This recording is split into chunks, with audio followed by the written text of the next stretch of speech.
একটা মানুষের কণ্ঠ এত মধুর হয় কিভাবে? এই ভাইয়ের এই গজলটি না শুনলে আমি বুঝতাম না। কত সুন্দর করে দেশ নিয়ে একটি গজল পরিবেশন করলো, আর গজলটি শোনার পর আমি মুগ্ধ হয়ে গেছি। আমার বিশ্বাস আপনিও শোনার পর মুগ্ধ হয়ে যাবেন।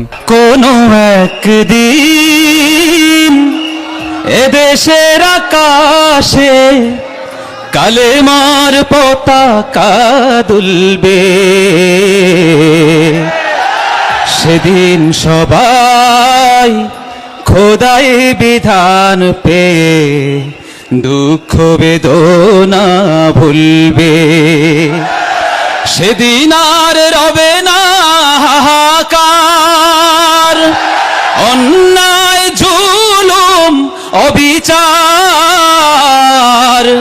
সেদিন আর রবে